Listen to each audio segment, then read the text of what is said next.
Bem-vindo aqui! Hoje seguimos com os nossos vídeos sobre a parte educacional.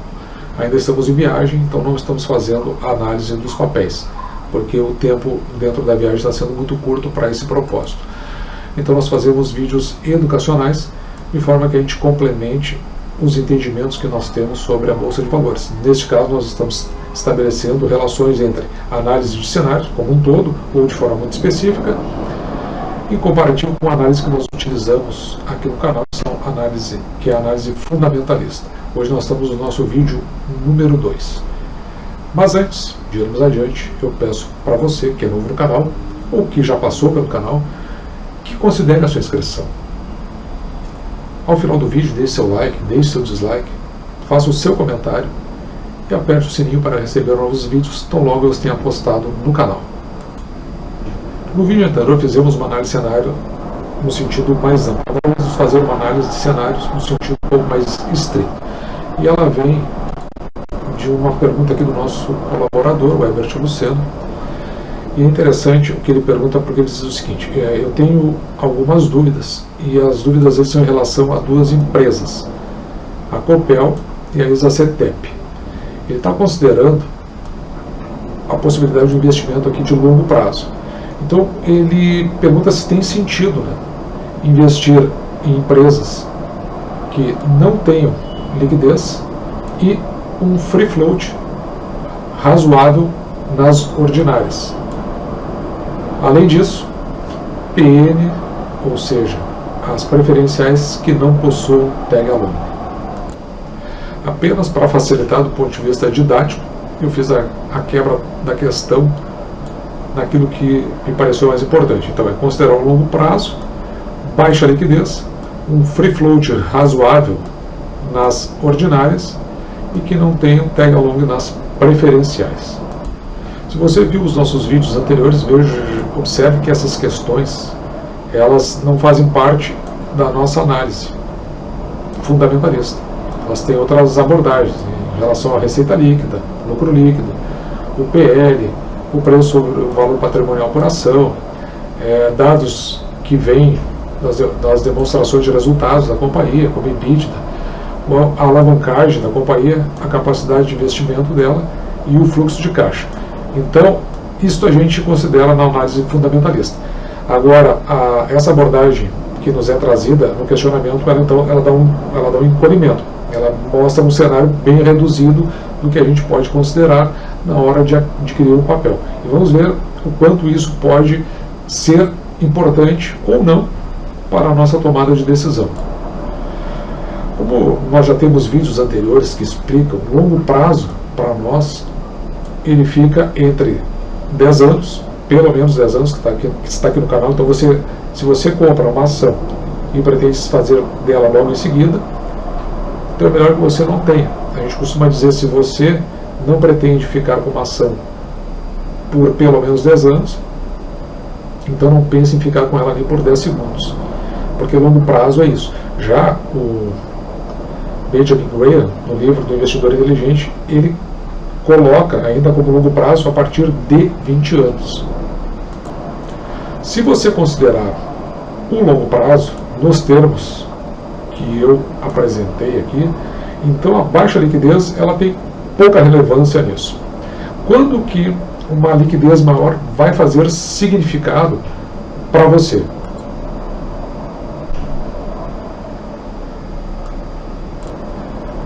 Uma liquidez maior só vai fazer significado para você se você pretende fazer a alocação das suas ações. Mas aí você sempre tem que considerar que ações que têm muita alocação, o que acontece aqui? É um derivativo, que implica numa pressão de queda do preço da ação. São ações que foram alugadas, a pessoa que as toma, o tomador, ele as vende logo em seguida, esperando que ela caia para poder comprar por um preço menor e depois devolver para você a ação e lucrar com essa variação. Então ela tem um apelo completamente especulativo. Então, o que acontece?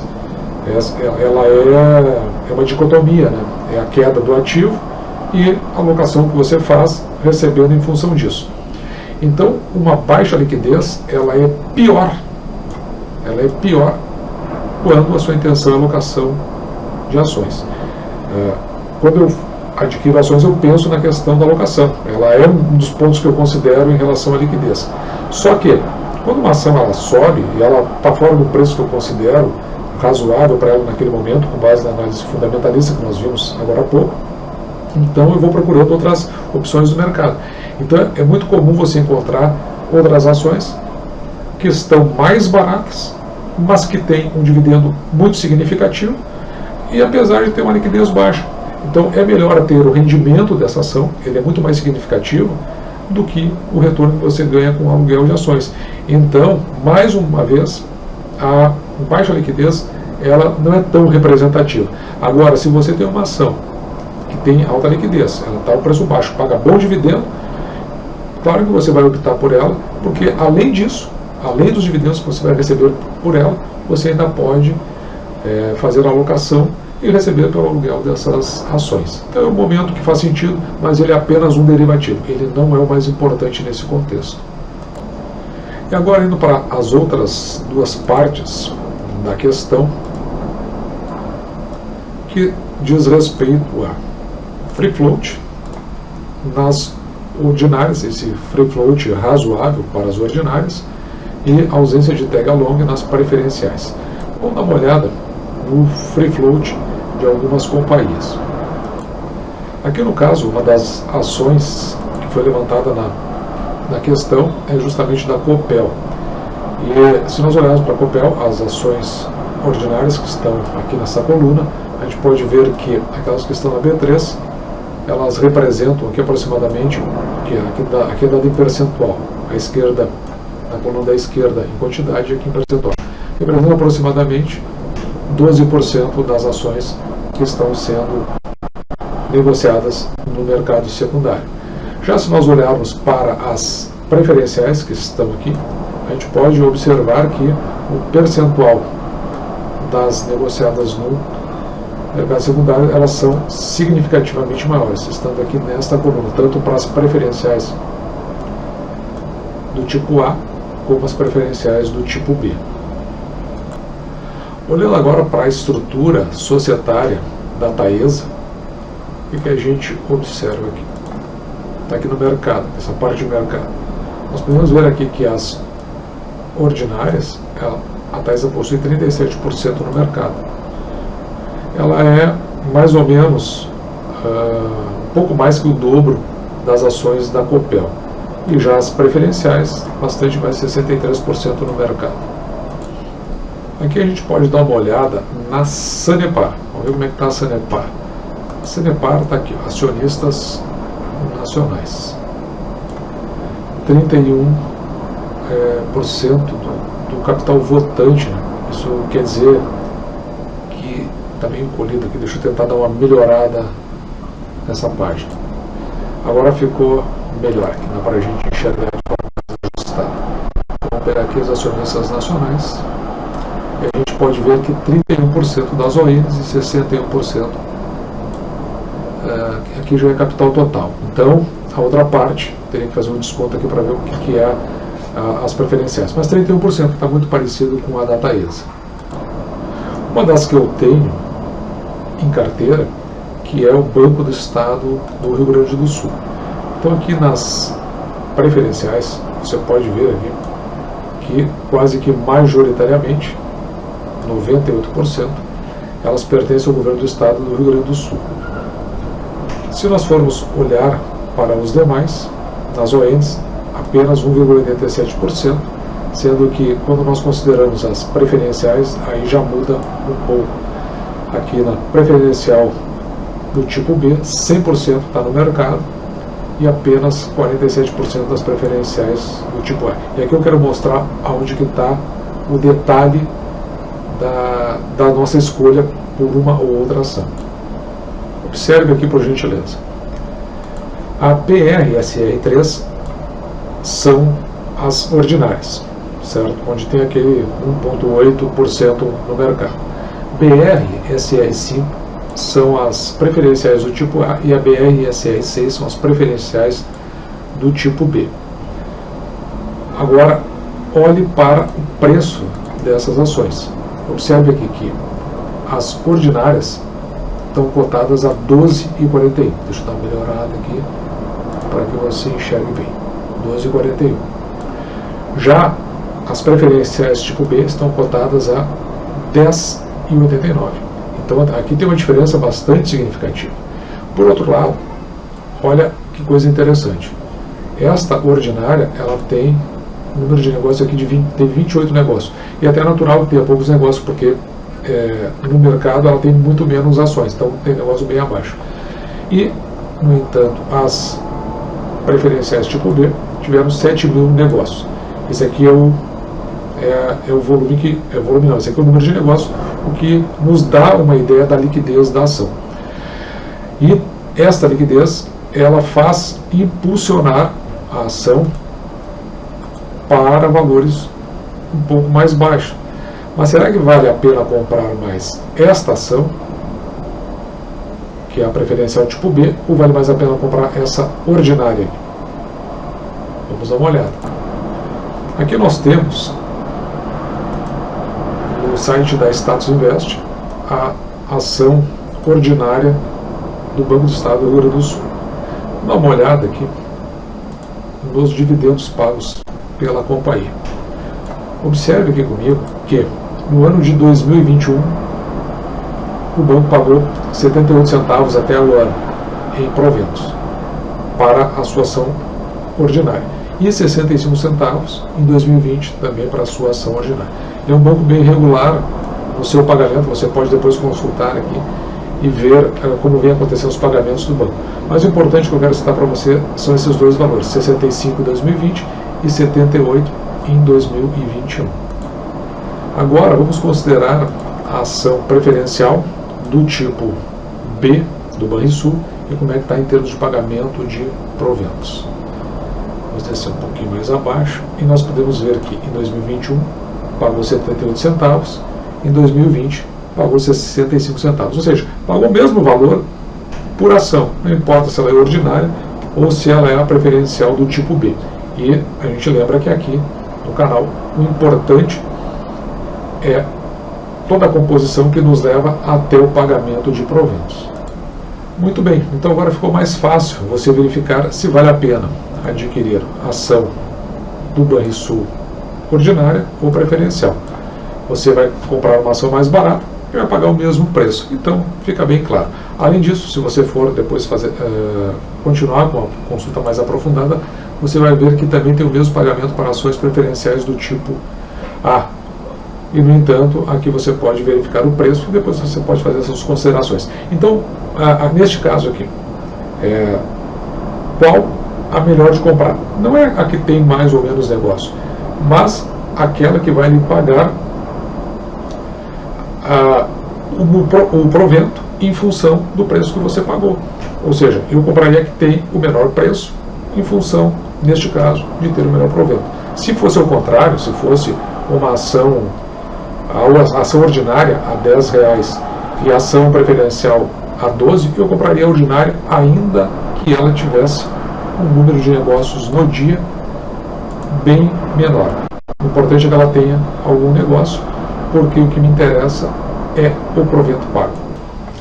Evidentemente que o provento pago é o que interessa depois de nós termos feito todas as análises, a fundamentalista e a análise de cenário naquela ação.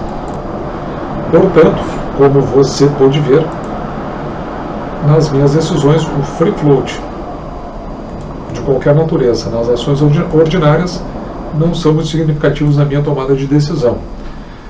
Entre ações ordinárias e preferenciais, eu tenho uma tendência para as ordinárias, desde que, no mínimo, ela pague o mesmo provento quando comparado com as preferenciais. Quando essa ordem começa a trocar, então eu me inclino para aquela que me paga o melhor provento.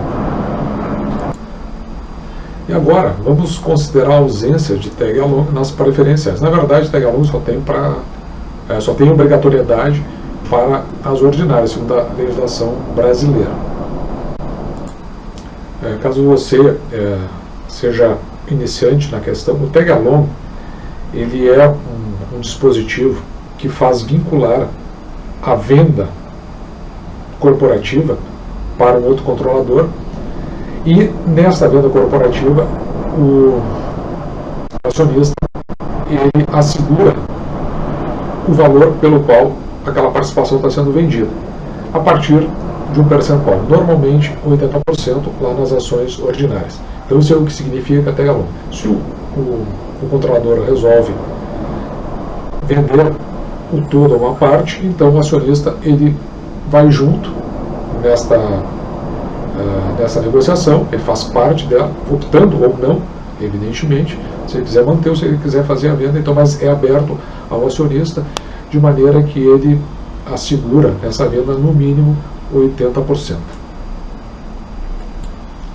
80% do valor pelo qual está sendo vendido.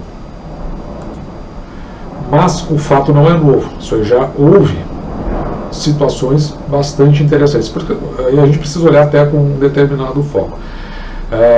A Ambev, isso aqui é uma notícia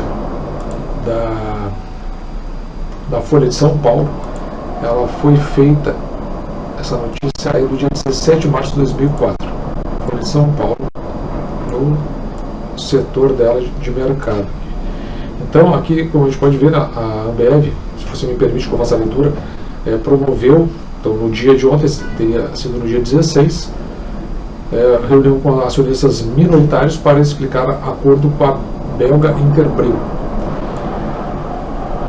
Mas não foram só os pequenos acionistas que se sentiram desconfortáveis com as perdas sofridas nas ações preferenciais da Ambev desde o anúncio do acordo para além da Previ.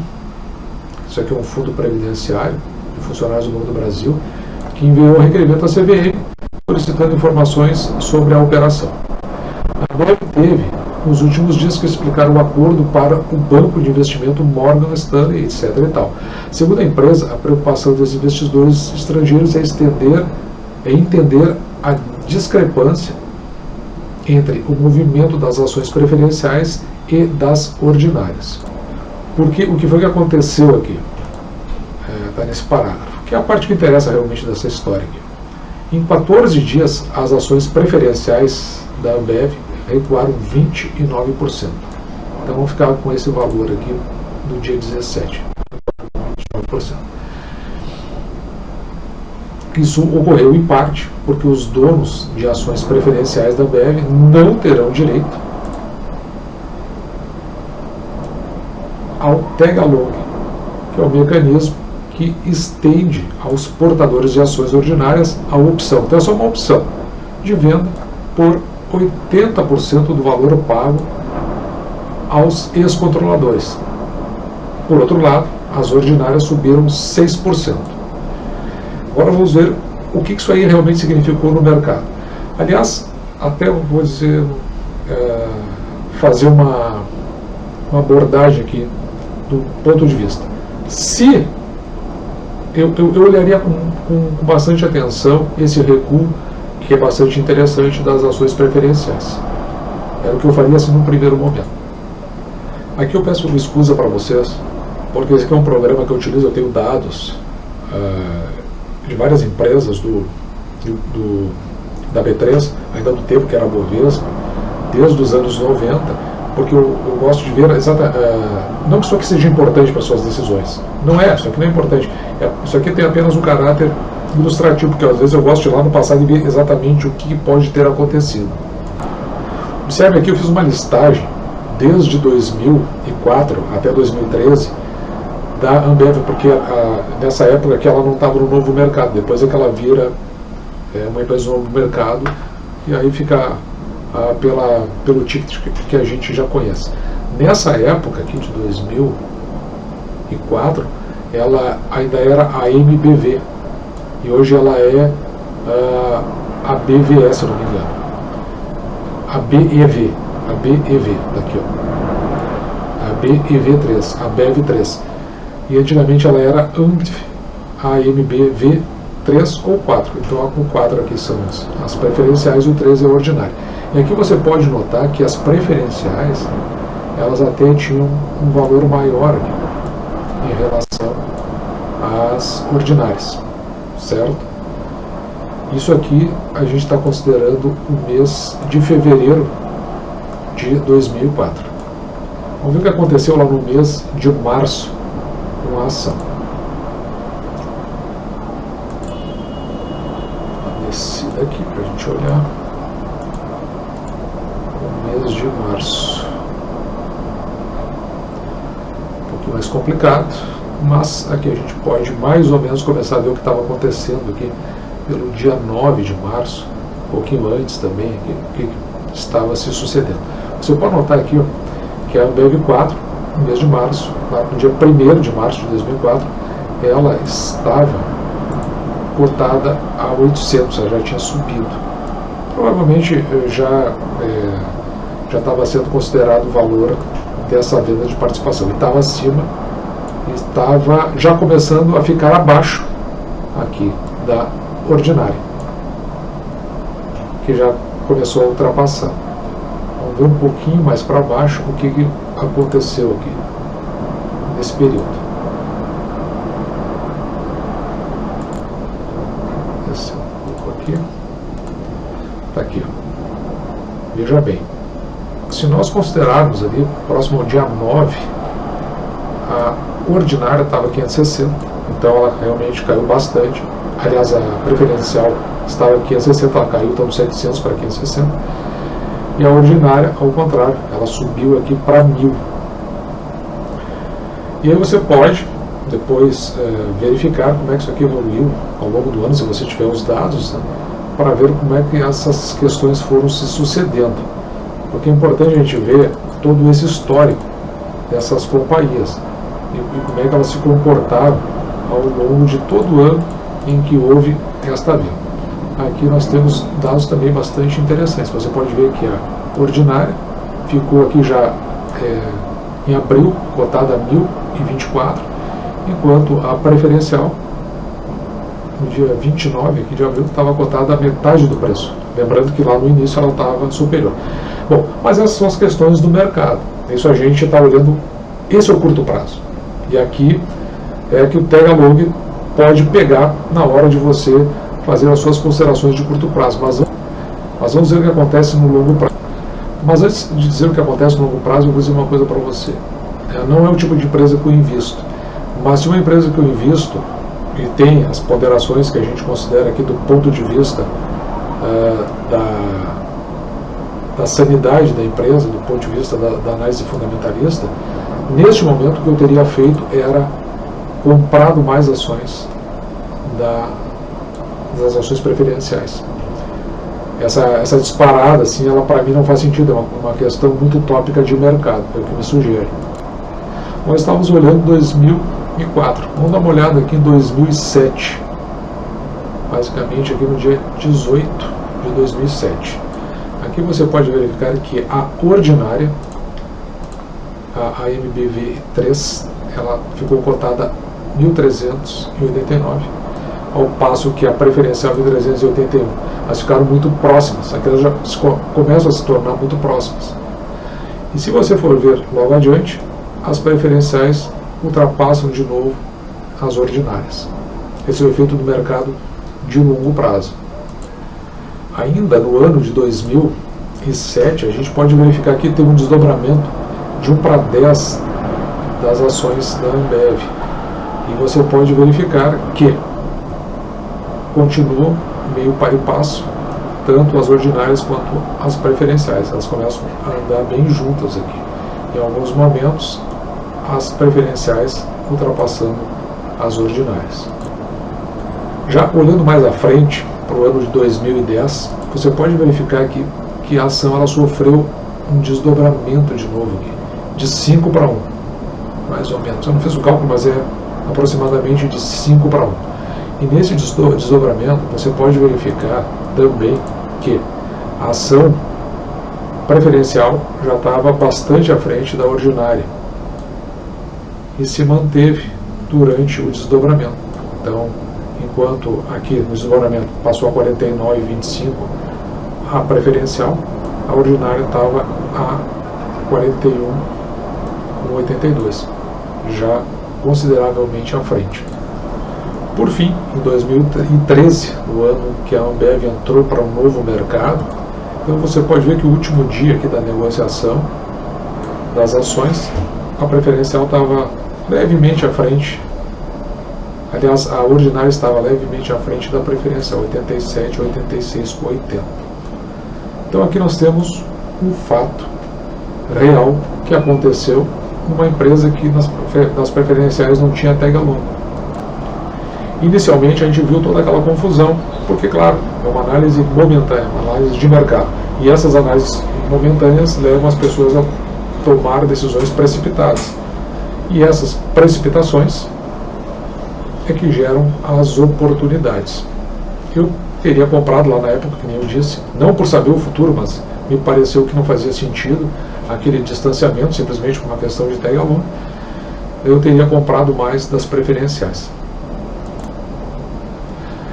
E aqui nós temos também uma notícia interessante, ela é uma notícia da Exame Invest. Vamos ver de quanto que é essa notícia aqui. Observe aqui, ó. Essa aqui é uma notícia do ano de 2012, 13 de nove de 2012, até que foi publicada, quando ela foi publicada a notícia. Deixa eu pegar mais alguns dados sobre essa notícia aqui. Foi feita pela própria redação. Então observe aqui, ó. As ações preferenciais da Ambev, que é a AMBV4, tiveram um rendimento superior a algumas das mais negociadas na Bolsa nos últimos 5 anos. Então, vamos considerar 5 anos. Como Vale, Petrobras. Enquanto os papéis da fabricante da bebida tiveram uma valorização de 257,31%. Então, quer dizer, houve aquela situação tópica, que é justamente pela precificação em decorrência de uma outra decisão mais apurada de um acionista, que, a meu ver, gerou muito mais uma oportunidade ali do que uma consequência para os seus acionistas. Portanto, agora respondendo de forma mais objetiva a pergunta, não vejo muito sentido em considerar o tag along. Acho que pode ser um resguardo, mas ele é muito de momento, porque se a empresa é consistente, se ela é sólida, não importa na mão de qual controlador ela vai estar, a menos que você realmente tenha muita restrição com relação ao controlador. Uma reputação muito ruim do controlador. De qualquer forma, sempre se recomenda a prudência, e não é por uma questão momentânea de uma determinada circunstância que se vai fazer, ou se vai se desfazer das ações que se adquiriu ao longo de bastante tempo e com o suor do nosso trabalho e dos nossos recursos acumulados. Esse foi assim o nosso vídeo de hoje. Espero que você tenha gostado.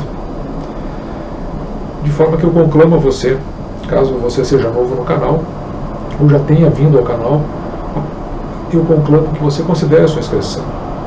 Deixe o seu like, deixe o seu dislike, faça o seu comentário, aperte o sininho para receber novos vídeos tão logo eu os tenha postado no canal.